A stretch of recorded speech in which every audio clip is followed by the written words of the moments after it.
प्यारे बच्चों, कैसे हैं आप सब। उम्मीद करता हूं कि आप सब खैरियत से होंगे। तो आज के दिन हम एडवांस सेट थ्योरी की लेक्चर सीरीज को आगे बढ़ाते हुए टॉपिक डिस्कस करेंगे इनइक्वालिटीज एंड कार्डिनल नंबर्स। ठीक है, तो पुराने लेक्चर्स देखने के लिए आपको डिस्क्रिप्शन बॉक्स में प्लेलिस्ट का लिंक मिल जाएगा, आप वहां से जाके उनको विजिट कर सकते हैं। तो चलिए आइए हम इसको स्टार्ट करते हैं। डेफिनेशन आगे कहता है let A and B two sets. A और बी दो सेट्स हैं। A is said to precede B if and only if there exists a 1-1 mapping this and is denoted by this. If A precedes B and A is not equivalent to B, then we say that A is strictly precede B and is denoted by this. ठीक है, चलें जी बात को समझते हैं कि वो क्या कहना चाह रहे हैं। वो कहते हैं कि A और B हमारे पास कोई भी दो सेट है। ठीक है, पहले आपको मैं अगर बता दूं तो हमने पहले सीख लिया कि अगर ए से बी तक हमें कोई बाइजेक्टिव फंक्शन मिल जाए, अगर ए से बी तक हमें कोई बाइजेक्टिव फंक्शन मिल जाए, बाइजेक्टिव फंक्शन का मतलब क्या है कि 1-1 ऑन 2। ठीक है, अगर हमें कोई 1-1 ऑन 2 फंक्शन मिल जाए तो हम कहते हैं, क्या कहते हैं कि A is equivalence to B है। ठीक है, अब हम डिस्कस करने लगे हैं, क्या डिस्कस करने लगे हैं कि अगर ए और बी दो सेट्स हैं, अगर हमें एक ऐसा फंक्शन मिल जाए जो कि ए से बी तक क्या हो, सिर्फ और सिर्फ 1-1 फंक्शन हो, सिर्फ 1-1 फंक्शन हो, तो हम कह देंगे क्या, हम ये कहेंगे कि ए प्रोसीड बी। ठीक है, इसको इस तरह दार करते हैं, हम क्या करेंगे, इसको हम कहेंगे ए प्रोसीड बी, प्रोसीड बी। ठीक हो गया।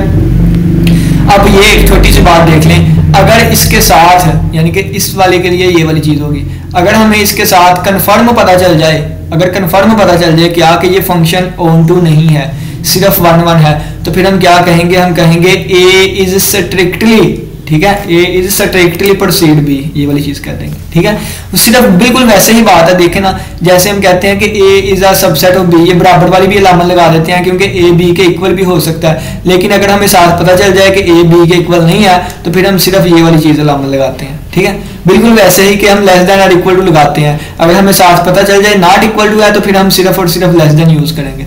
बिल्कुल यही यहाँ पे है कि अगर हमें पता चल जाए ऑन टू नहीं है, ऑन टू नहीं है तो इसका मतलब वो इक्विवेलेंस नहीं होगा, यानी कि अगर हमें साथ पता चल जाए कि A is not equivalence to B तो फिर हम कहते हैं कि A is strictly proceed to the B. ठीक हो गया। अकेला 1-1 फंक्शन है तो हम कहेंगे ए प्रोसीड्स बी और इस तरह करेंगे। अगर साथ हमें पता चल जाए कि ये इक्विवेलेंस नहीं है यानी कि ऑन टू नहीं है, अकेला 1-1 है, तो फिर हम स्ट्रिक्टली प्रोसीड का वर्ड यूज करेंगे। ठीक हो गया। अब ये देखें बच्चों, यहाँ पे एक छोटी सी बात बताने लगा हूँ, बहुत बड़ी मजे की बात है। ये जो इक्विवेलेंस रिलेशन है यानी कि इस वाली चीज को, इस वाले को हमने साबित किया था कि ये रिफ्लेक्सिव भी है, इस वाले को हमने साबित किया था ये सिमेट्रिक भी है, और इस वाले को साबित किया था हमने ये ट्रांजिटिव भी है, ट्रांजिटिव भी है, ट्रांजिटिव भी है। रिफ्लेक्सिव के लिए क्या था, हमने साबित किया था A is equivalence to A. ठीक है, रिफ्लेक्सिव के लिए हमने साबित किया था A is equivalence to A. Symmetric के लिए अगर ए बी के इक्विवेलेंस है देन हमने साबित किया था बी ए के इक्विवेलेंस है, और ट्रांजिटिव के लिए क्या था कि अगर ए बी के इक्विवेलेंस हो, बी सी के इक्विवेलेंस हो, देन यहां से फिर ए जो है वो सी के इक्विवेलेंस होना चाहिए। ये वाली चीजें हमने साबित की थी। बच्चों यहाँ पे देखें, इसका मतलब क्या है कि ए से ए तक हमें एक बाइजेक्टिव फंक्शन चाहिए। बाइजेक्टिव फंक्शन का मतलब क्या, 1-1 ऑन 2, 1-1 ऑन 2। ठीक है, 1-1 ऑन 2।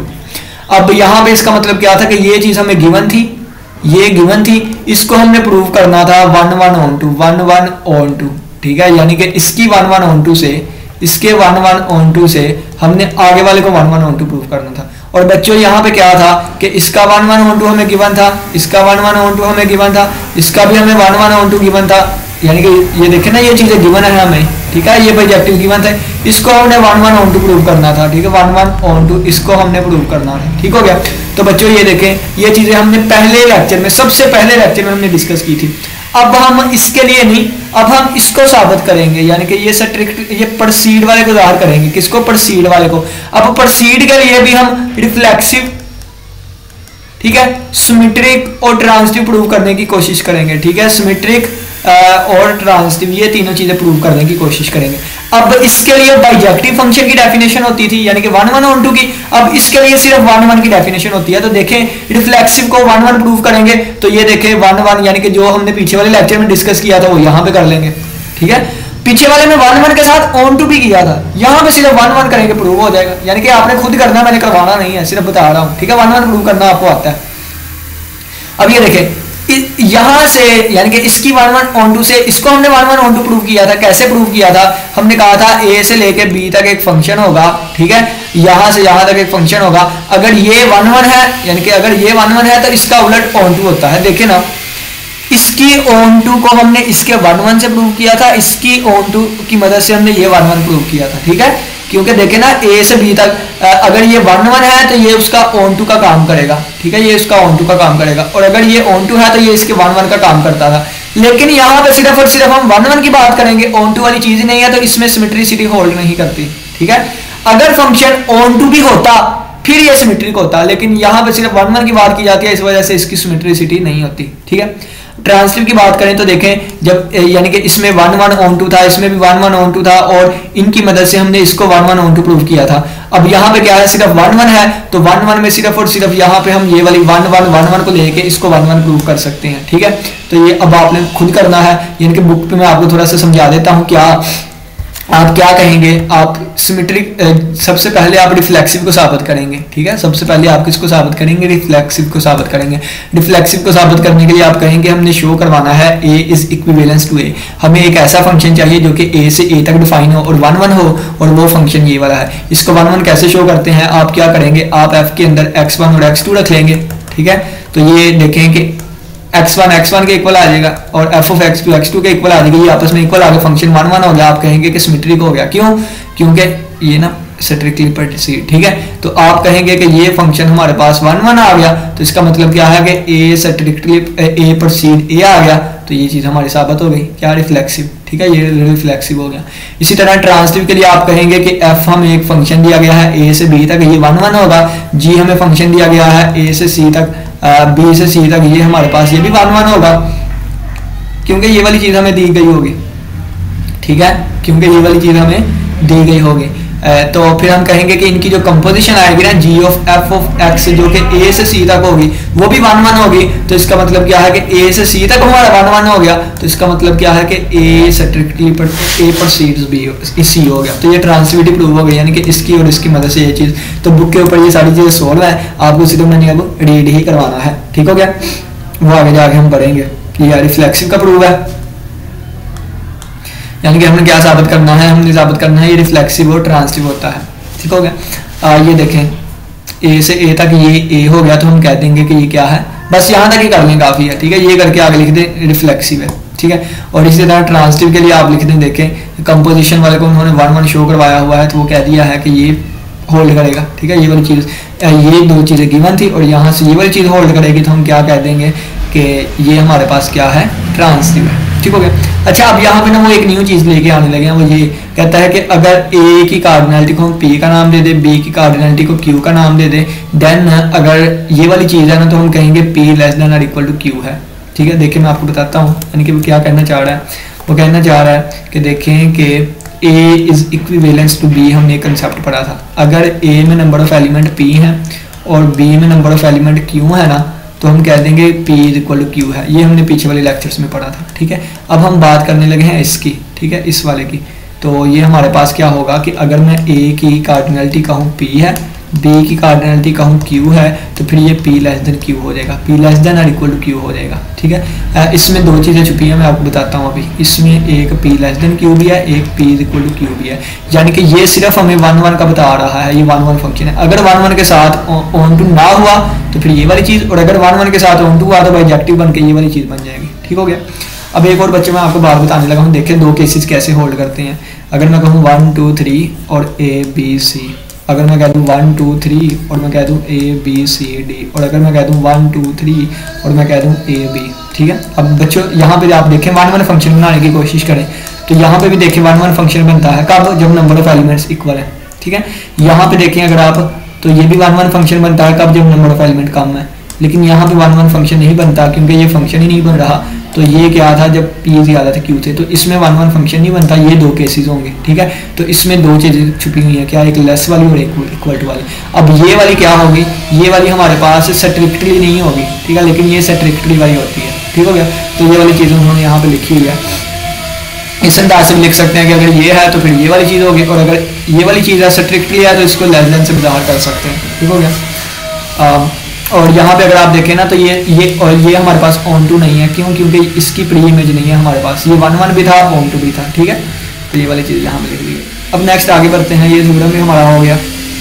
ये बहुत प्यारी बात है, उन्होंने कहा है कि लेट अल्फा लेस देन और equal to beta. Alpha less than और इक्वल टू बीटा का मतलब क्या है कि अल्फा ए की कार्डिनलिटी लेस देन और इक्वल टू है बी की कार्डिनलिटी के। इसका मतलब क्या है कि अल्फा पर ए परसीड्स बी, ठीक है, ए परसीड्स बी, इसका मतलब है। अब कहते हैं कि एक कार्डिनल नंबर हमने गैमा ले लिया है, यानी कि ये सी का कार्डिनल नंबर होगा।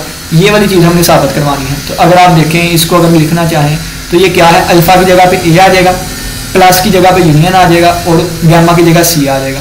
और ये लेस देन और इक्वल टू है, इसका मतलब कि हमने प्रोसीड वाली चीज़, ठीक है, लेस देन और इक्वल टू के लिए प्रोसीड वाली चीज़, और ये बीटा के लिए क्या आ जाएगा, बी आ जाएगा, प्लस के लिए यूनियन आ जाएगा और ये गैमा के लिए सी आ जाएगा।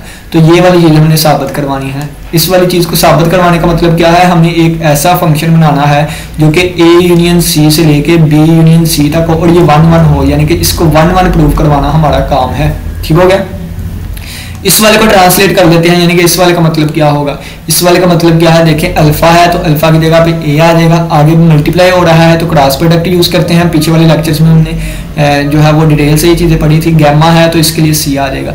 अब ये लेस देन और इक्वल टू है तो इसके लिए प्रोसीड का साइन आ जाएगा और बीटा के लिए बी आ जाएगा और मल्टीप्लाई के लिए क्रॉस आ जाएगा, गैमा के लिए सी आ जाएगा। तो हमने ये वाली चीज़ साबित करवानी है। इसको साबित करवाने का मतलब क्या है कि हमें एक ऐसा फंक्शन चाहिए जो कि ए क्रॉस सी से लेके बी क्रॉस सी तक हो और ये 1 1 हो। ठीक है, इसको 1 1 हमने साबित करवाना है, यानी कि ये फंक्शन 1 1 साबित करवाना है और ये फंक्शन 1 1 साबित करवाना है। कब? जब ये चीज़ हमें गिवन हो। इसका मतलब क्या है, ये ए से बी तक हमें 1 1 गिवन है।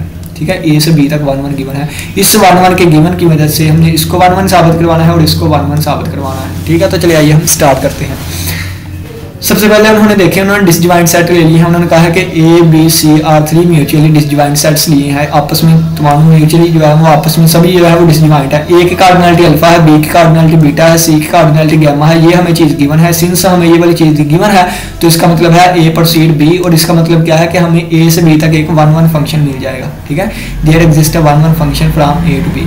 पहला पार्ट क्या था, वो हमने साबित करवाना था, ये वाली चीज़। ठीक है, तो मैंने आपको ये ट्रांसलेट करके दिया। ठीक है, यानी कि ये वाली चीज़ जो है इसको हमने साबित करवाना है। तो इसका मतलब क्या है, ये वाली चीज़, तो इसका मतलब क्या है, ये वाला फंक्शन। ठीक है, तो इसको हमने 1 1 साबित करवाना है। तो ये उन्होंने इसको साई फंक्शन का नाम दे दिया जो कि ए यूनियन सी से लेकर बी यूनियन सी तक है। इसको हमने 1 1 साबित करवाना है। ठीक है, इसको 1 1 साबित करवाना है। यानी कि अगर आपको मैं थोड़ा सा ट्रांसलेट करके दिखाऊँ ना, ये देखें, इनके साथ साथ मैं यहाँ पे समझाऊंगा। अगर आपको ए यूनियन सी से हमने कहाँ तक जाना है, बी यूनियन सी तक। अगर आप देखें इसमें दो चीज़ें हैं, ए वाली भी और सी वाली भी, तो मैं यहाँ पे ए यूनियन सी लिख लेता हूँ क्योंकि डिसजॉइंट सेट है, और यहाँ पे भी बी यूनियन सी कर लेता हूँ। अब मुझे यहाँ से यहाँ तक मैंने साई फंक्शन डिफाइन करवा दिया। ठीक है बच्चों, अब आप गौर से देखें हमें क्या चीज़ गिवन थी, हमें ये वाली चीज़ गिवन थी। इसका मतलब क्या था, अल्फा परसीड बीटा, अब बी ए परसीड बी, यानी कि हमें 1 1 फंक्शन हमें गिवन था, यानी कि ये वाला 1 1 फंक्शन हमें गिवन है। ठीक है, ये वाली चीज़ 1 1 हमें गिवन है, यानी कि ये वाली चीज़ 1 1 गिवन है। देखें, और ये वाला आइडेंटिटी मैपिंग करवा दूंगा, और आइडेंटिटी मैपिंग भी 1 1 होता है। तो ये सारी मैपिंग दो चीज़ों में बटी हुई थी, एक ये वाली चीज़ में और एक ये वाली चीज़ में। तो ये भी 1 1 है, ये हमें गिवन है, और ये चीज़ भी 1 1 है क्योंकि x 1 1 होता है। मैंने प्रूव भी किया थोड़ी देर पहले, आइडेंटिटी फंक्शन 1 1 होता है, तो ये साई भी 1 1 हो जाएगा। साई को हम ऐसे डिफाइन करेंगे क्या, कि जब x बिलोंग करेगा ए में से, जब x बिलोंग करेगा ए में से, उस वक्त आंसर क्या आए, बी वाला, यानी कि ये वाला आंसर आए f वाला, तो आंसर आए f ऑफ x वाला। ठीक है, यानी कि इस पे f वाला फंक्शन अप्लाई हो। और अगर x बिलोंग करेगा कहाँ से, c में से, तो आंसर क्या आए, दोबारा वही एलिमेंट आए। ठीक है, यानी कि जो पुट किया वही आंसर आए। तो ये इसको 1 1 हमें दिया गया है, ये 1 1, और इसको आप इजीली 1 1 प्रूव कर सकते हैं। ठीक है, तो इन दोनों के 1 1 होने की वजह से ये पूरा 1 1 हो गया। तो हम क्या कह देंगे कि ये हमारे पास क्या हो गया, यानी कि ये फिर आपस क्या हो गया, हम कह देंगे कि ये साई वाला फंक्शन 1 1 हो गया, यानी कि ए यूनियन सी से लेके बी यूनियन सी तक 1 1 हो गया। इसका मतलब A union C precedes B union C. तो इसका मतलब क्या है कि इसकी कार्डिनलिटी के लेस देन और इक्वल टू होगी, यानी कि cardinality of A union C is less than और equal to cardinality of B union C. और ये जब कार्डिनलिटी अप्लाई करेंगे तो क्या आ जाएगा, ए के लिए आ जाएगा अल्फा, यूनियन के लिए प्लस, इसके लिए गैमा, लेस देन और इक्वल टू इसके लिए बीटा, और प्लस इसके लिए गैमा आ जाएगा। ये चीज़ हमारा प्रूफ कंप्लीट हो गया। ठीक है, नेक्स्ट प्रूफ मैं आपको करवाता हूँ। नेक्स्ट प्रूफ क्या था, नेक्स्ट प्रूफ था अल्फा की पावर गैमा लेस देन और इक्वल टू बीटा की पावर गैमा। तो इसके लिए मैंने आपको बताया था ये बन जाएगा ए क्रॉस अल्फा गैमा और बीटा गैमा था, ठीक है। ये ए क्रॉस सी और प्रोसीड यानी कि ये आ जाएगा बी क्रॉस सी की, ये चीज़ हमें साबित करवानी है। इसके लिए भी साई फंक्शन ले लेंगे जो कि ए क्रॉस सी से लेके बी क्रॉस सी तक होगा। अच्छा ये देखें, इसका मतलब साई के अंदर ये वाले एलिमेंट आएंगे, साई के अंदर ये, इसके अंदर कौन से एलिमेंट आएंगे, ए क्रॉस सी का मतलब कि ए क्रॉस सी वाले एलिमेंट आएंगे, यानी कि ए को मैं ए का नाम दे देता हूँ, सी के एलिमेंट को एक्स का नाम दे देता हूँ। जब ये साई के अंदर पुट किया तो इसके एलिमेंट आएंगे, इसके एलिमेंट कैसे होंगे, बी वाले। अब बी वाले एलिमेंट कैसे होंगे, हमें गिवन था बच्चों, देखो हमें गिवन था अल्फा लेस देन और इक्वल टू बीटा, यानी कि ए प्रोसीड्स बी हमें गिवन था। तो इसका मतलब क्या है, फंक्शन एफ है जो कि ए से बी तक है। इसका मतलब क्या है कि जब एफ के अंदर मैं ए के एलिमेंट पुट करूंगा आंसर आएगा बी का, तो यहाँ पे आ गया बी, यानी कि बी का एलिमेंट किसके इक्वल है, एफ ऑफ ए के इक्वल है। तो मैं डायरेक्ट लिखने लगा हूँ यहाँ पे एफ ऑफ ए, और यहाँ पे आ जाएगा सी यानी कि एक्स आ जाएगा। तो इस वाली चीज़ को यानी कि ये ऑर्डर पेयर जब मैं पुट करूंगा तो ये ऑर्डर पेयर आंसर आएंगे। इसको मैंने अब 1 1 शो करवाना है, ठीक है, इसको 1 1 शो। तो 1 1 शो करवाने के लिए आप क्या करेंगे, इसके अंदर वाली दो वैल्यूज ले लेते हैं आर्बिट्रेरीली। हम क्या कहेंगे, हम कहेंगे a1 x1 और a2 x2 बिलोंग्स टू, हमने ले लिया कहाँ से, ए क्रॉस सी के लिए, लेट कर लेंगे। फिर हम साई के अंदर ये वाली चीज़ रखी इक्वल टू साई के अंदर ये, यानी कि दोनों ये वाली चीज़ें रख दी, एक दफ़ा ये वाली रखी यहाँ पे और ये वाली चीज़ यहाँ पे रख दी। तो ये बन जाएगा हमारे पास a1 x1 पुट करूँगा तो f ऑफ a1 और x1 आ जाएगा, और ये f ऑफ a2 और x2 आ जाएगा। ऑर्डर पेयर को कंपेयर करेंगे, ये पहला पहले वाले के इक्वल आ जाएगा, दूसरा दूसरे वाले के इक्वल आ जाएगा। तो अगर आप देखें ना तो क्या आ जाएगा, f ऑफ a1 इक्वल आ गया f ऑफ a2 के, और x1 इक्वल आ गया x2 के, यहाँ से तो ये इक्वल आ गया। अब ये देखें, ये हमें 1 1 गिवन था, ठीक है, ये फंक्शन क्या था 1 1 हमें गिवन था। तो इसके 1 1 का होने का मतलब क्या है कि इसके अंदर कोई भी चीज़ रखेंगे ना वो आपस में इक्वल होगा। 1 1 का मतलब क्या होता है कि इसके अंदर जो भी चीज़ रखेंगे वो आपस में इक्वल होगी। तो यहाँ पे a इक्वल टू a2 कैसे आया, क्योंकि ये 1 1 गिवन था। तो a1 a2 के इक्वल आ गया, x1 x2 के इक्वल आ गया। अगर हम इसकी वैल्यू फाइंड करना चाहें ना, इसकी वैल्यू a1 x1 की, तो अगर आप देखें a1 की जगह पे मैं अब a2 लिख सकता हूँ और x1 की जगह पे x2 लिख सकता हूं। तो ये जो साई के अंदर जो चीजें हमने रखी थी ये भी आपस में इक्वल आ गई, तो 1 1 हो गया। यहाँ पे देखें ये 1 1 था, तो इसका मतलब इसके अंदर की चीजें इक्वल थी। तो अब इसका 1 1 का मतलब क्या है, इसको इसके अंदर की चीजें आपस में इक्वल आ गई, तो इसका मतलब ये 1 1 साबित हो गया, ठीक है। तो ये 1 1 साबित हो गया, तो ये 1 1 साबित हो गया है, तो इसका मतलब ये वाली चीज 1 1 हो गई, ठीक है, 1 1 हो गई। इसका मतलब ये वाली चीज होगी, इसका मतलब यहाँ से ऊपर ये वाली चीज होगी जो कि हमने प्रूव करनी थी, ठीक हो गया। यानी कि ये सारा आपके सामने उन्होंने लिखा हुआ है, इसको भी हमने कर लिया है, यानी कि ये वाली चीज़ यहाँ तक हम पहुँच गए हैं। चलें ये आगे बढ़ते हैं। ये वाली चीज़ कहते हैं इफ अल्फा लेस देन और इक्वल टू बीटा, यानी कि वो दोबारा हमें गिवन है कि एक फंक्शन होगा जो कि ए से लेकर बी तक होगा, ये 1 1 होगा, एक गैमा कार्डिनल नंबर है, तो ये वाली चीज़ हमने साबित करवानी है। अच्छा बच्चों ये देखिए, अल्फा की पावर गैमा, अल्फा की पावर यानी कि ए की पावर सी प्रोसीड करेगा किसको, बी की पावर सी को, और ये क्या है, सी की पावर ए प्रोसीड करेगा किसको, गैमा की पावर बीटा, यानी कि गैमा के लिए सी और इसकी पावर बी आ जाएगा। अच्छा इसका मतलब क्या है कि हमें ए की पावर सी से बी की पावर सी तक 1 1 साबित करवाना है, और इसका मतलब क्या है कि हमने सी की पावर ए से लेकर सी की पावर बी तक ये 1 1 साबित करवाना है। इसको एक्सपोनेंट भी करते हैं, ठीक है, सी एक्सपोनेंट बी, ये वाले 1 1 हमने साबित करवाने हैं इसको। अच्छा ये ए की पावर सी का मतलब क्या है, तो इसके लिए आप पीछे वाला लेक्चर देखें। इसका मतलब होता है सी से लेके ए तक के फंक्शन, ठीक है, यानी कि ए की पावर सी का मतलब है ऐसे फंक्शंस का सेट जो कि सी से ए तक डिफाइन है। बी की पावर सी का मतलब है कि ऐसे फंक्शंस का सेट जो कि सी से बी तक डिफाइन है। यहाँ में बताया गया है कि अल्फा बीटा गैमा क्या है, ए की कार्डिनलिटी अल्फा है, बी की कार्डिनलिटी बीटा है और सी की कार्डिनलिटी गैमा है, ठीक है। यहाँ पे उन्होंने क्या किया, उन्होंने कहा है लेट ये वाली चीज, ठीक है, let A is a subset of beta B, ठीक है, A is a subset of B. तो जब A is a subset of B है तो ये हमारे पास डायग्राम इस तरह बन गए, ठीक है, यानी कि ए सबसेट है बी का, ये वाली चीज आ गई। और हमारे पास देखें कि ये फंक्शन क्या है, सी से ए तक है, तो ये सी से ए तक फंक्शन आ गया, ठीक है, और ये क्या है, सी से बी तक फंक्शन है। तो अगर हम सी से बी तक की बात करें ना, वो भी इसी के अंदर आ जाएगा, वो आगे जाके देखेंगे हम, ठीक है। सिंपली हम क्या करना चाहते हैं कि इस वाले सेट से इस वाले सेट तक, यानी कि ए की पावर सी से बी की पावर सी तक हम एक 1 1 फंक्शन फाइंड करवाना चाहते हैं, ठीक है। देखें ना ये वाली चीज़ हमने साबित करवानी है, ठीक है, इसका मतलब ये वाली चीज़ 1 1 हमने साबित करवानी है। तो इस वाले से इस वाली चीज़ से हमने इस वाली चीज़ को 1 1 साबित करना है, इस वाली चीज़ से हमने इस वाली चीज़ को 1 1 साबित करना है, ठीक हो गया। हमने क्या करना है, इसके 2 एलिमेंट लेने हैं, आपको पता है ना पहले साइड के 2 एलिमेंट लेते होते हैं। हमने ए की पावर यानी कि ए की पावर सी से बी की पावर सी तक करना, इसके 2 एलिमेंट्स ले लिए। तो फॉर एनी 2 एलिमेंट ले लिए हमने, फॉर एनी ये वाले, ठीक है, देन फॉर एनी ये वाली चीज़ हमने ले ली, अब देखें साई फंक्शन हमने डिफाइन करवाया, कौन सा साई, जब साई के अंदर ये वाला एलिमेंट रखूंगा फिर ये वाले आंसर आएंगे। जब साई के अंदर मैंने एफ रखा, ठीक है, ये एफ कहां से बिलोंग करता है, इसमें से, तो आंसर इसका आएगा। और इसके अंदर भी देखिए एफ ही मौजूद है, ठीक है। तो साई के अंदर जब हमने एफ रखा है, फिर 1 प्रूव करने के लिए आप क्या करेंगे, आप कहेंगे f1 और f2 हमने a की पावर c से ले लिया, अब इसको साई के अंदर रखें, f1 psi equal Sai f2 रख दे तो f1 इक्वल f2 आ जाएगा। क्यों, क्योंकि ये देखिए जब मैं यहाँ पे f1 रखूंगा f1 आ जाएगा, f2 रखूंगा f2 आ जाएगा, तो ये f1 f2 के इक्वल आ गई, यानी कि साई के अंदर जो चीजें आपस में रखी थी वो आपस में इक्वल आ गई, ठीक है। यहाँ पे उन्होंने f लिया है, मैंने f1 f2 लिया है, तो ये साबित हो जाएगा। इतना आसान सा है ये बात, ठीक है। दूसरे पार्ट में चलते हैं। दूसरा पार्ट देखिए, दूसरा पार्ट ये था कि हमने साबित करना है सी ए से लेके सी की पावर बी तक बाइजेक्टिव फंक्शन हो, यानी कि ये एक साई फंक्शन है। साई के अंदर जब इसकी चीजें रखूंगा ये वाले आंसर आए। अब उन्होंने कहा है कि ये क्या है, इसके अंदर ए से सी तक हमारे पास होंगे और इसके अंदर बी से सी तक होंगे हमारे पास, ठीक है। अब ये देखिए जब इसके अंदर मैं इसके एलिमेंट रखूंगा, इसके एलिमेंट यानी कि एफ वाले एलिमेंट रखूंगा तो आंसर जी वाले आएंगे, ठीक है, ये वाले आएंगे। तो चलिए जी इसको हम प्रोसीड करते हैं। आप गौर से देखिएगा, इसको गौर से समझिएगा। इसको बाद में साबित करवाने लगे हैं। तो f की 2 डिफरेंट वैल्यूज लूंगा, तो f1 f2 हमने ले लिया कहाँ से, CA से।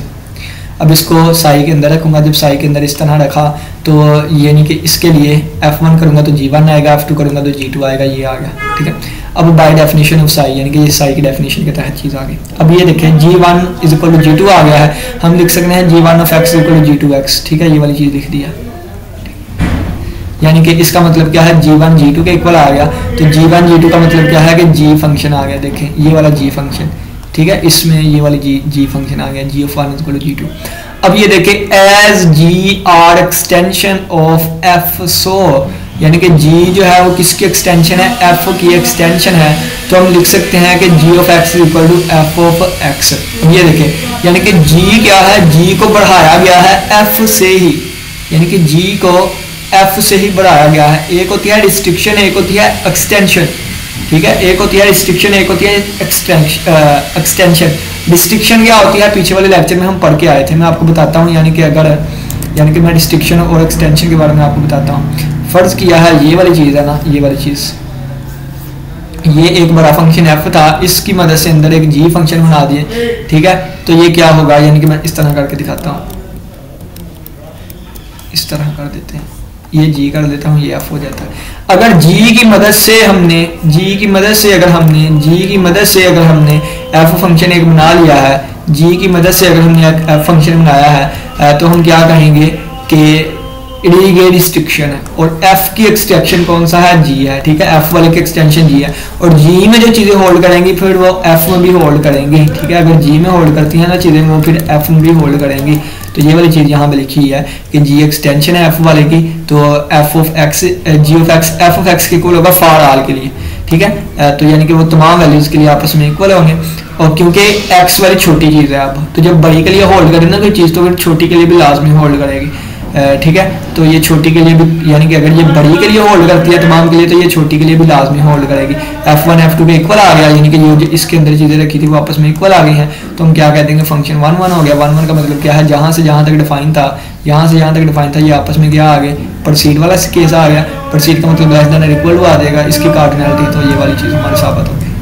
अब नेक्स्ट हमारे पास आ गया है कैंटर्स थ्योरम। कैंटर्स थ्योरम को समझते हैं। देखें कैंटर्स थ्योरम कहते हैं कि ए की कार्डिनलिटी जो है ना वो लेस देन होगी किससे, cardinality of power set of A, ठीक है। पावर सेट ऑफ ए का मतलब क्या है कि इसमें सब सेट आएंगे, ठीक है। तो ये ए सेट से लेके पावर सेट ऑफ ए तक एक फंक्शन डिफाइन है जिसको उन्होंने जी का नाम दिया है। इसमें एक्स रखे हैं, एक्स मतलब क्या है कि ए के अंदर एलिमेंट, और ये सेट रखा हुआ है, यानी कि इसमें सबसेट आएंगे ना, पावर सेट में सबसेट होते हैं। तो ये वाली चीज लिखी है कि पावर सेट के अंदर यानी कि ये सबसेट होंगे।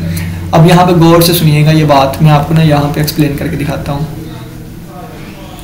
पहले आप देखें, यानी कि मैं आपको ना ये वाली चीज़ यहाँ पे करके दिखाता हूँ। आप क्या करें, आप ए एक सेट ले लें, ए के अंदर क्या होंगे, ए के एलिमेंट होंगे। फर्ज किया मैं स्मॉल ए का नाम दे देता हूँ। ये पावर सेट ऑफ ए है, इसका मतलब क्या है कि इसमें सबसेट होंगे, सबसेट्स ऑफ ए के सबसेट होंगे, यानी कि इसके अंदर ए आएंगे एलिमेंट, और इसके साथ ये क्या है, पावर सेट ऑफ ए है, और इसमें क्या आएंगे, सबसेट्स आएंगे। क्या आएंगे, सबसेट्स आएंगे। और यहाँ से यहाँ तक उन्होंने जी फंक्शन डिफाइन कर दिया, यानी कि जी डिफाइन हो गया है ए से पावर सेट ऑफ ए पे।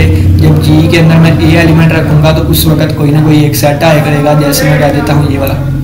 अब ये देखें, इसको 1 1 प्रूव करना है तो मैं क्या करूंगा, इसके दो एलिमेंट लूंगा, मैं कहूंगा a1 और a2 मैंने ले लिया, a से लेट कर दूंगा क्या, g of a1 equal to g of a2, तो ये इक्वल आ जाएगा a1 और a2, और फिर इनके अंदर के एलिमेंट भी आपको पता है सेटों के फिर आपस में इक्वल होते हैं, अगर इक्वल सेट है तो a1 a2 के इक्वल आ गया, ये चीज़ इसके इक्वल आ गई, तो हम कह देंगे 1 1 प्रूव हो गया। 1 1 प्रूव हो गया तो इसका मतलब है इसकी कार्डिनलिटी लेस देन और इक्वल टू इससे आ गई, यानी कि a की कार्डिनलिटी लेस देन और इक्वल टू आ गई पावर सेट ऑफ a की कार्डिनलिटी से।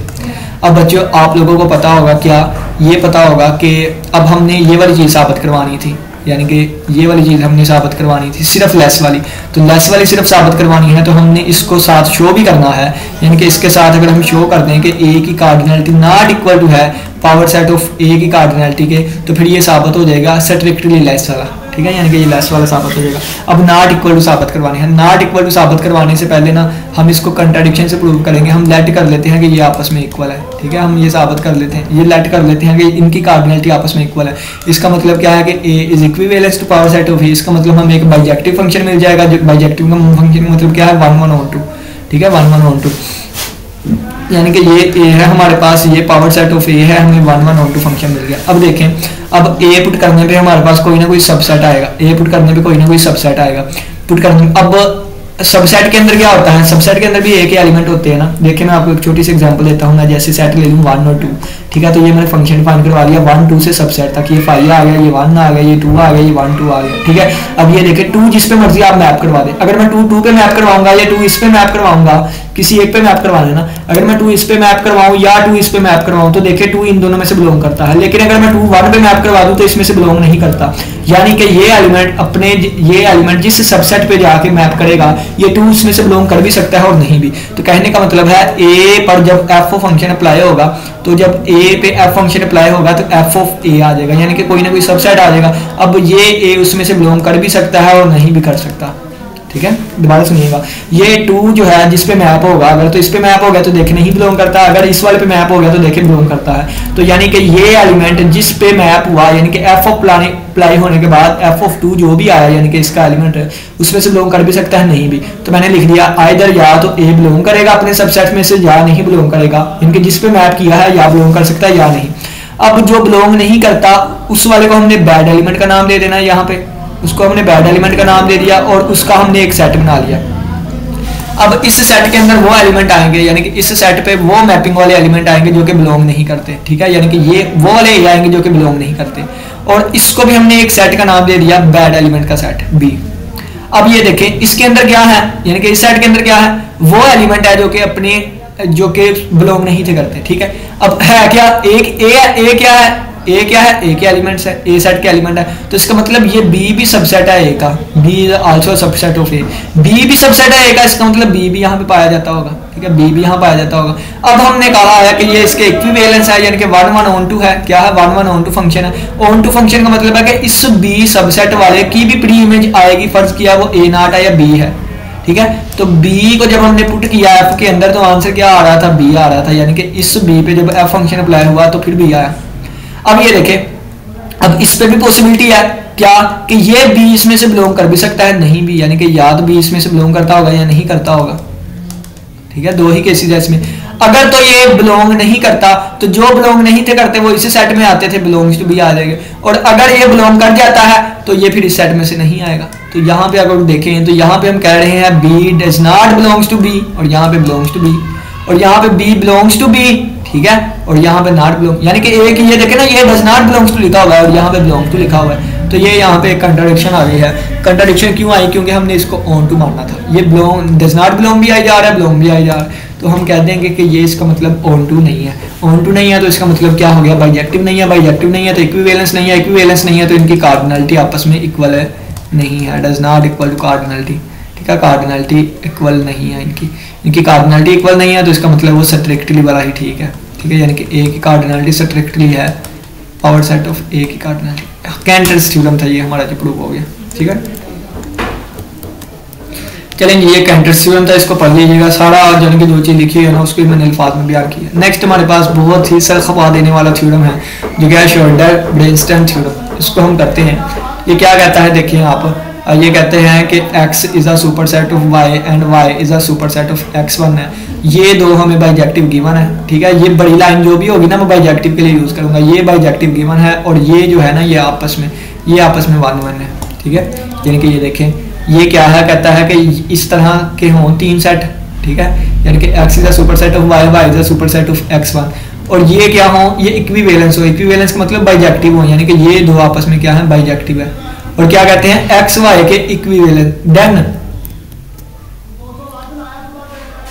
देन क्या हमने साबित करना है, देन हमने साबित करना है कि ये x is equivalence to y है, यानी कि ये हमने साबित करना है कि ये बाइजेक्टिव होगा। इसको हमने साबित करना है, ठीक है।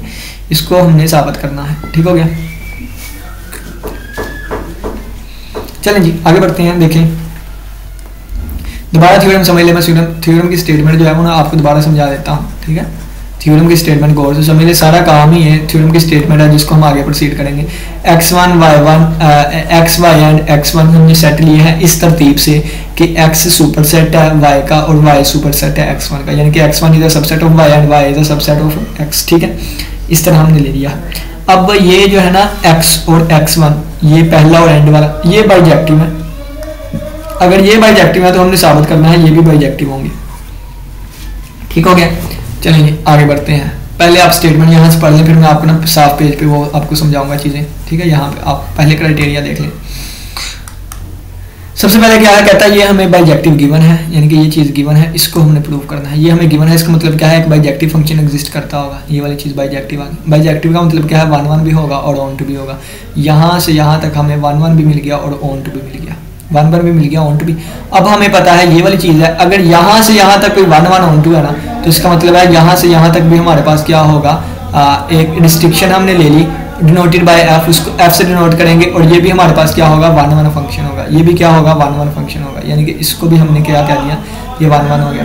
अब हम एक लेट करते हैं, हम लेट कर लेते हैं क्या, ये वाली सीक्वेंस इस तरह हम कह देते हैं कि y से y1 तक हमारे पास एक क्या होगा, ये इक्विवेलेंट होंगे, यानी कि f ऑफ y जो है वो y1 के इक्विवेलेंट होगा। मजीद हमने एक सबसेट ले लिया इस तरतीब के साथ और ये हमारे पास क्या है बाइजेक्टिव है। अब देखें पहले क्या था, ये यहाँ से यहाँ तक बाइजेक्टिव था, अब हमने आगे एक और बाइजेक्टिव बना लिया। ये चीज़ यानी कि यहाँ पे कॉम्प्लिकेटेड होगी, मैं यहाँ पे आपको समझाता हूँ, ठीक है।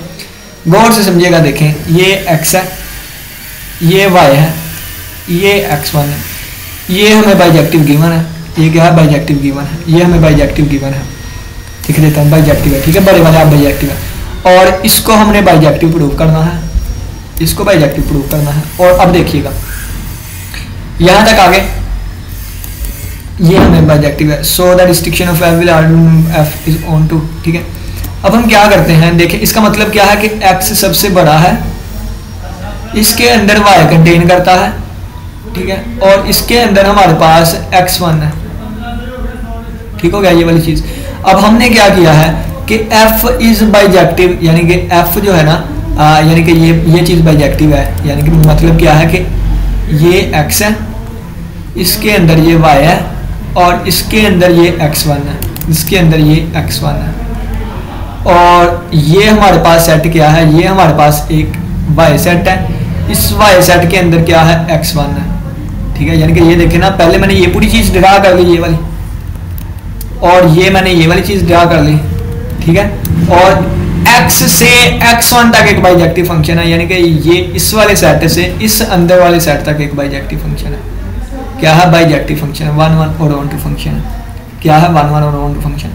अगर मैं इसके अंदर एक और सेट ले लूँ y1 यानी कि ये मैंने एक और ले लिया y1, तो आप ये देखें कि ये हमारे पास y से, या देखें जैसे ये कोड है ना ऊपर वाली कोड से, यानी कि ये सबसे ऊपर वाले दायरे से ये इस अंदर वाले दायरे पे, इसी तरह अब ये y से, अब ये हमें y से इस वाले पे हमें एक बाइजेक्टिव फंक्शन मिलेगा, यानी कि ये अब बाइजेक्टिव फंक्शन मिलेगा। इसी तरह देखें अब एक और, अगर मैं इसका x2 सबसेट ले लूं, पहले बाइजेक्टिव फंक्शन ये वाला था, फिर बाइजेक्टिव फंक्शन ये वाला हमें मिला, डिस्टिंक्शन का कंसेप्ट लगाते हुए, यानी कि हमने एक और इसके अंदर एक फंक्शन डिफाइन कर लिया, अब इससे ये वाला फंक्शन डिफाइन कर लिया, अब इसके अंदर एक और x1 आ जाएगा, फिर वो वहां से डिफाइन होगा यहाँ से यहाँ तक बाइजेक्टिव, तो इसके अंदर एक और फंक्शन डिफाइन होकर वो बन जाएगा बाइजेक्टिव, यानी कि वो फिर x1 से x2 तक बाइजेक्टिव हो जाएगा, ठीक है। फिर एक और आ जाए y2 आ जाएगा फिर, ठीक है, और फिर हमारे पास x3 आ जाएगा, फिर y3 आ जाएगा, और सो ऑन, ये चीज़ चलती जाएगी। अगर आप देखें तो सबसे पहले, यानी कि अब मैं आपको दोबारा बताता हूँ यहाँ पे, ठीक है, दोबारा बताता हूँ ये वाली चीज़। सबसे पहले हमारे पास ये वाली एक बाइजेक्टिव थी, ठीक है, अब क्या हो गया, ये वाली चीज़ एक बाइजेक्टिव हो गई, फिर क्या हो गया हमारे पास, ये वाली चीज़ बाइजेक्टिव हो गई, फिर क्या हो गया हमारे पास, ये वाली चीज़ बाइजेक्टिव हो गई, फिर क्या हो गया, ये वाली चीज़ बाइजेक्टिव हो गई, फिर ये वाली चीज़ क्या होगी, ये वाली बाइजेक्टिव होगी, और सो ऑन, ये चीज़ सिस्टम चलता गया। अगर आप देखें कौन किसके बाइजेक्टिव है, तो x2 बाइजेक्टिव है x3 के, आगे x3 बाइजेक्टिव हो जाएगा x4 के, यहाँ पे देखें y2 बाइजेक्टिव है y3 के, आगे y3 बाइजेक्टिव हो जाएगा y4 के। तो यहाँ पे हमारे पास दो बाइजेक्टिव फंक्शन मिले, एक आप कह लें f बाइजेक्टिव फंक्शन मिला जो कि xk से xk+1 तक जाएगा, और एक और बाइजेक्टिव फंक्शन g का नाम दे देंगे जो कि yk से yk+1 तक जाएगा। ये वाली चीज़ लिखी है कि इस वाली सीक्वेंस को सर्च डैट हम ये चलाते फिरेंगे तो ये हमारे पास एक f फंक्शन ये वाला आ जाएगा, और उसी f का ही नाम देंगे, इसको भी f का नाम दिया, yk से yk+1 तक नाम दे दिया। अब वो कहते हैं क्या, अब वो कहते हैं ये वाली चीज़ है कि यानी कि ये हमने दोनों को उन्होंने ना f का ही नाम दे दिया, ये चीज़ चलती जाएगी, ख़त्म नहीं हो रही, चलती जा रही है। अगर हम देखें इनकी सीक्वेंस को तो क्या है, यानी कि ये क्या है, सबसे बड़ा x था, x के अंदर y था, y के अंदर x1 था, इसके अंदर y1 था, इसके अंदर x2 था, इसके अंदर y2 था, इसके अंदर x3 था, इसके अंदर y3 था, x4 था, ये चलता जा रहा है। इन सभी का कॉमन कौन सा आ रहा है, तो इन सभी का कॉमन वो है जो कि आगे छोटे से छोटा बनता जा रहा है। देखें अगर ये फर्ज किया ये चीज़ है ना ये, तो इनका कॉमन क्या है, ये इसका कॉमन है, इसके अंदर एक और सेट होता, इनका कॉमन क्या होता, वो ये होता, ठीक है। तो इसके अंदर यानी कि एट द एंड जो छोटी से छोटी चीज़ बनती जा रही है वो हमारे पास कॉमन ही जा रहा है, तो उसको उन्होंने बी का नाम दे दिया, यानी कि इन सभी का जो इंटरसेक्शन होगा ना, यानी कि जो कॉमन होगा उसको उन्होंने बी का नाम दे दिया, उसको उन्होंने बी का नाम दे दिया, उसको उन्होंने किसका नाम दे दिया, बी का नाम दे दिया। क्यों नाम दिया बताता हूँ आपको। अब क्या किया उन्होंने कहा कि हमने x की वैल्यू फाइंड करनी है कि x किसके इक्वल है, ठीक है, x किसके इक्वल है, x यानी कि ये जो सबसे बड़ा x था ना ये किसके इक्वल है। अगर हम x को लिखना चाहिए, ये y वाला था, ये x1 वाला था, ये हमारे पास x2 वाला था। अगर हमने x का पोर्शन निकालना है, किसका, x का पोर्शन, ठीक है, x, तो कहता है x y y के, यानी कि इस वाले पोर्शन को इकट्ठा कर लो, इस वाले पोर्शन को इकट्ठा कर लो, इस वाले पोर्शन को इकट्ठा कर लो, इस वाले पोर्शन को इसके अंदर, इस वाले पोर्शन को इसके अंदर, जो पोर्शन यानी कि ये सारी लेयर्स जो है ना कलरफुल लेयर्स आप कह लें, जैसे कलरफुल लेयर्स नहीं होती, यानी कि ये एक पीली की लेयर है, ठीक है, ये हमारे पास लाल की लेयर है, तो ये आ जाएगी ग्रीन की हमारे पास लेयर आ जाएगी, ये ब्लू की आ जाएगी। तो इन लेयर्स को जब यानी कि कंबाइन देखूंगा तो ये पूरा बन जाएगा सेट। तो बिल्कुल इसी तरह उन्होंने क्या कहा है, बिल्कुल इसी तरह उन्होंने कहा है कि ये जो x वाला सेट होगा क्या होगा, ये वाली लेयर यानी कि x का वो हिस्सा जो कि y के अलावा है, सबसे ऊपर वाली लेयर, यानी कि ये जो इतना होगा y का वो हिस्सा जो कि x1 के अलावा है, यानी कि वो फिर अंदर वाली लेयर आ जाएगी, ये वाली लेयर, इस तरह अंदर वाली, और आगे यानी कि ये वाली चीज आगे क्या है, आगे ये है कि x1 का वो हिस्सा जो कि y के अलावा है, यानी कि वो ये वाली लेयर बनती होगी इस तरह, और इसी तरह ये वाली चीज जो कि इसके अलावा है तो वो ये वाली लेयर बनती होगी। लेयर इकट्ठी करते ये चीज चलती जा रही है, एंड तक b क्या था, एंड पे दरमियान वाला था, ये सारी लेयर इकट्ठी करते ये पूरा सेट बन गया x। अब ये इसी तरह x के हिसाब से लेके चले हैं, तो अब y के हिसाब से लेके चल जाओ, यानी कि ये बिल्कुल एंड वाला छोड़ के अब यहाँ से लेके चल लो, यानी कि ये आपस लेयर ये वाली चीज।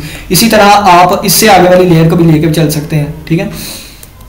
यानी कि देखें ये कंसेप्ट नहीं समझाना आ रहा मुझे। अब ये देखिए ब्लैक वाला क्या था, x था ना, अब x को निकाल दें, ये y होगा, y क्या होगा, येलो रेड, फिर ये वाला। अब अगर आपने रेड फाइंड करना है तो ये क्या कर दें, रेड के लिए हम कहेंगे कि ये रेड वाला हिस्सा, ये वाला हिस्सा, ये वाला हिस्सा, ये वाला हिस्सा। अब ये आप ये कर लें, ये वाला हिस्सा, ये वाला हिस्सा, यानी कि इस तरह। तो उन्होंने सिर्फ दो सेट लिए हैं, एक x और एक y, एक हमने s लिया है और एक क्या लिया है, y। तो ये हमने x और y को इस तरह लिख लिया। अब हमने x और y को बाइजेक्टिव साबित करना था और हम इनके दरमियान मैपिंग करवाने लगे हैं। देखें मैपिंग कैसे होगी, देखें उन्होंने क्या कहा है, ये देखें फर्दर मोर ये कि x y के अलावा और x1 y1 के अलावा x2 y2 के अलावा are equivalent and the function, ये सारे इक्विवेलेंट होंगे और ये वाला फंक्शन क्या होगा हमारे पास, बाइजेक्टिव होगा। कैसे बाइजेक्टिव होगा, हम पीछे एक चीज़ पर क्या आए थे, कंसेंट्रिक सर्कल्स के बारे में, ठीक है। कंसेंट्रिक सर्कल के बारे में भी अगर आप थोड़ा सा कंसेप्ट वहाँ पे देखें ना, वो पढ़ के आए थे कि अगर एक के अंदर दूसरी चीज़ है तो वो आपस में इक्विवेलेंस होती है। चलो उसको भी अगर हम छोड़ें, यानी कि इससे अगर आप रिलेट ना करें, यानी कि ये तो कोई भी हमारे पास सबसेट हो सकता है ना, तो क्या करें, ये देखें, कहते हैं कि ये वाली चीज़ें ना आपस में इक्विवेलेंस होंगी, बाइजेक्टिव होंगी। और इन्होंने क्या किया है, यानी कि ये एक्स वाला सेट लिख लिया है सारा, ये वाई वाला सेट लिख लिया है, इनकी 1 1 on 2 जो है वो मैपिंग करवा दिया है। ये इसके साथ बाइजेक्टिव साबित करवा दिया, ये इसके साथ बाइजेक्टिव होगा, ये इसके साथ बाइजेक्टिव, सो ये चीज़ चलती गई। और बी वाला बी पे मैप करवा दिया है। और उन्होंने कहा है कि ये 1 1 on 2 कोरेस्पोंडेंस मिल गई हमें, ठीक है, ये 1 1 on 2 कोरेस्पोंडेंस मिल गई, तो ये एक्स से वाई तक हमें बाइजेक्टिव फंक्शन मिल गया। तो हम कहेंगे क्या कि ये आपस में इक्विवेलेंस है, ठीक है। हम क्या कह देंगे, ये आपस में हमारे पास क्या है, इक्विवेलेंस है, ठीक हो गया।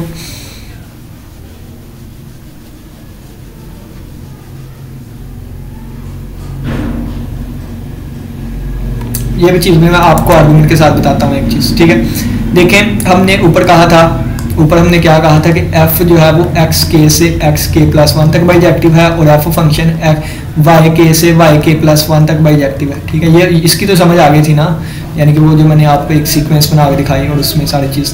अब ये देखें, हमने पढ़ा है कि अगर ये दो बाइजेक्टिव फंक्शन है ना, तो फिर हमारे पास xk+1 से लेके, ठीक है, yk और yk+1 तक भी एक बाइजेक्टिव फंक्शन एग्जिस्ट तो करेगा। ये हम लोगों ने चीज़ें पढ़ के आई हुई हैं कि a is b is equivalence to a, यानी कि इस तरह की चीज़ें ना हमने पढ़ी हुई हैं। वो मैंने आपको थ्योरम्स करवाए हुए थे डी न्यूमरेबल वाले में। तो डी न्यूमरेबल वाले अगर आप लेक्चर्स जाके ओपन करें ना, तो मैं बुक से ही आपको चीज़ें दिखा देता हूँ कुछ यहाँ पे, क्योंकि मैंने इसके अलावा भी बहुत से लेक्चर्स बनाए हुए हैं, ठीक है। उसके लिए भी आपको डिस्क्रिप्शन बॉक्स में प्लेलिस्ट का लिंक मिल जाएगा। बाकी मैं आपको डी न्यूमरेबल वाला अगेन दिखा देता हूँ, तो जो इससे थोड़ा थोड़ा रिलेट कर रहा है वो आपको दिखाता हूँ, ठीक है। यानी कि जो कंसेप्ट यहाँ पे यूज़ होगा ये है, ठीक हो गया। यानी कि a स्वाय b के ये भी हमारे पास क्या होता है, इक्विवेलेंस टू a के ही होता है, ठीक है। तो इस तरह बहुत से हैं थ्योरम्स, यानी कि वो करें ना हम तो क्लियर होंगे। तो पेज नंबर 43 पे आ जाते हैं हम दोबारा। तो ये आपस में इक्विवेलेंस साबित हो गया, यानी कि दो सेक्टर को हमने इक्विवेलेंस साबित कर दिया। कहाँ गया ये वाला, यानी कि इनके दरमियान फिर 1 1 on 2 हमारे पास कोरिस्पोंडिंग आ जाएगी, ये आ जाएगी, कोरिस्पोंडेंस आ जाएगी। तो हम कह देंगे कि ये क्या हो गया, बाइजेक्टिव हो गया। बाइजेक्टिव है तो ये आपस में इक्विवेलेंस हो गया। और यही चीज़ हमने साबित कर दी थी, देखे ना, अगर हम यहाँ पे देखें ना तो यही चीज़ हमने यहाँ पे प्रूव कर दी थी, ठीक हो गया। चलिए आगे बढ़ते हैं, नेक्स्ट देखें।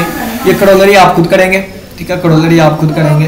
ये हमने क्या साबित करना है कि अगर alpha less than equal to beta है एंड अल्फा, और यहाँ पे आना था beta less than equal to,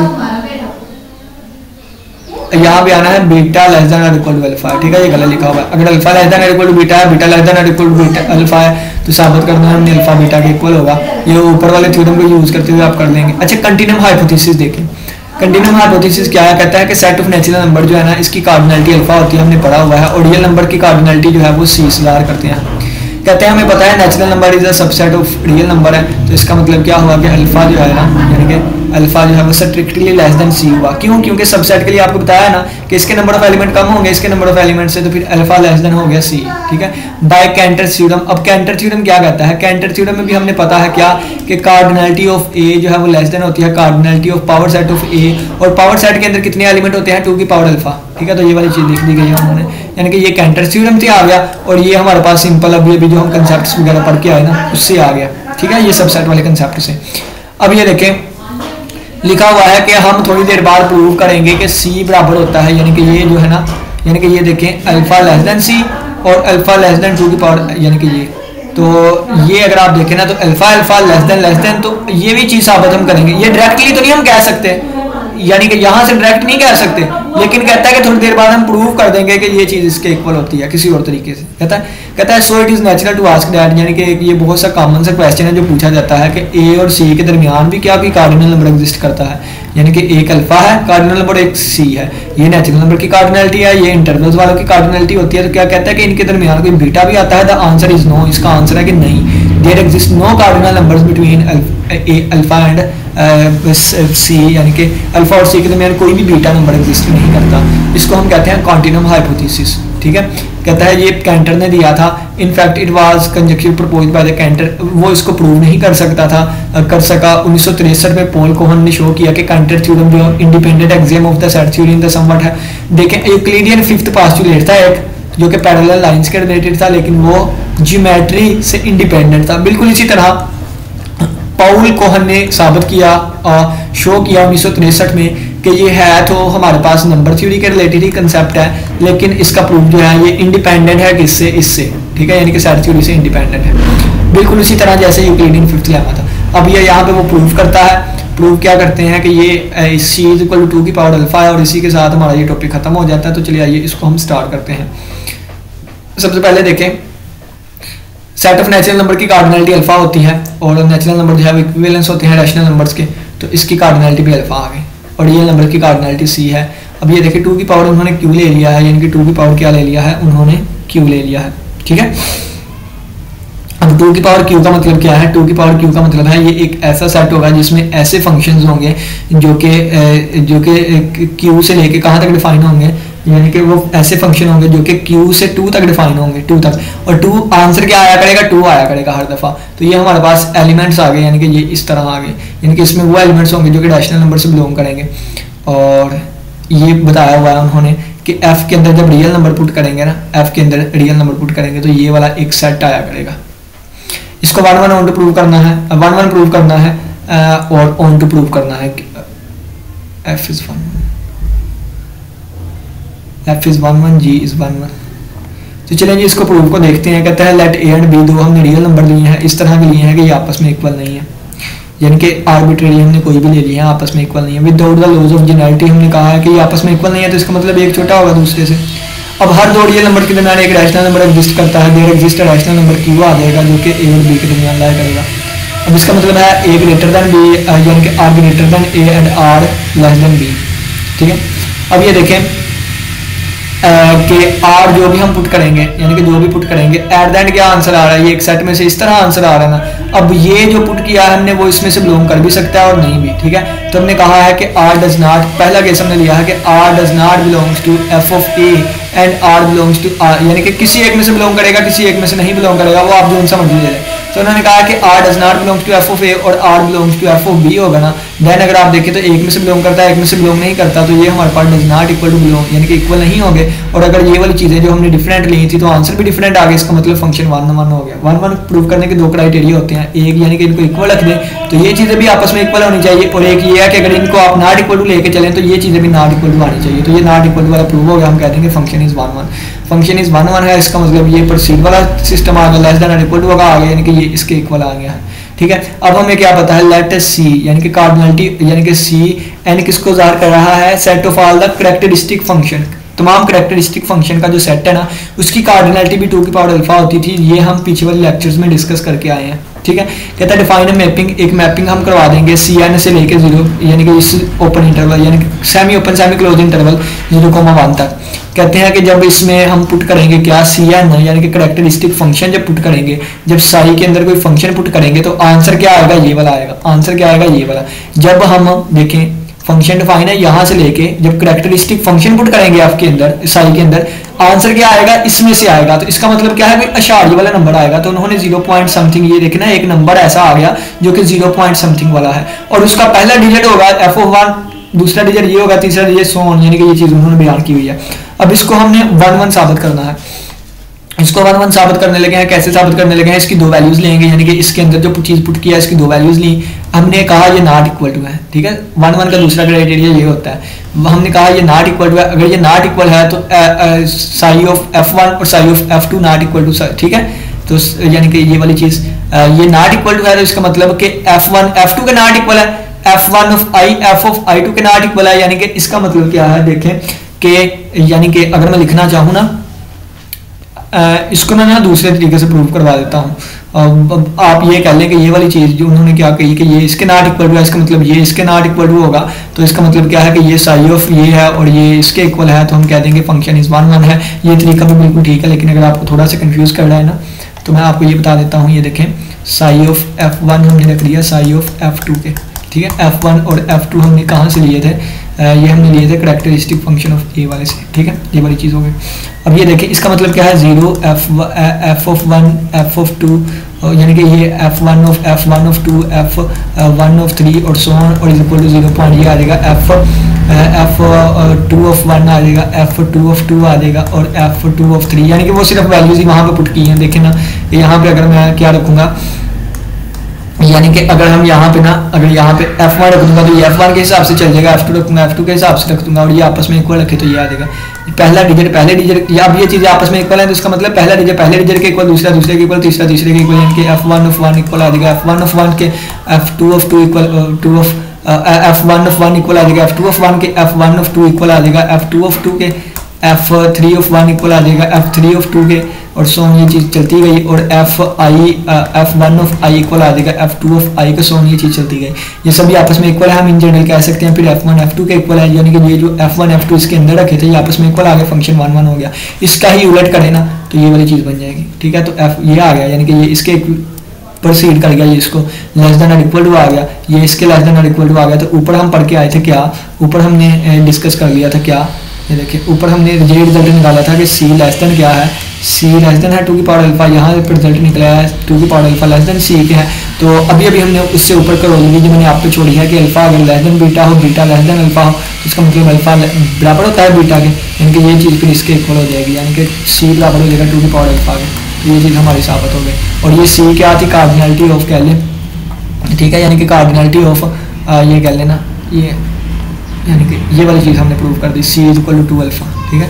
उम्मीद करता हूँ कि आज के लेक्चर की समझ आई होगी। इंशाल्लाह कल हम नेक्स्ट लेक्चर जो है टॉपिक स्टार्ट करेंगे जो कि है ऑर्डर सेट। यहाँ तक किसी बच्चे का कोई भी क्वेश्चन हो मैं पूछिएगा। इसी के साथ इजाज़त दें, अपना बहुत से ख्याल रखिएगा। इंशाल्लाह फिर मुलाकात होगी नेक्स्ट लेक्चर के साथ, तब तक के लिए इजाज़त दें। अल्लाह हाफिज़, अल्लाह ने मेहरबान।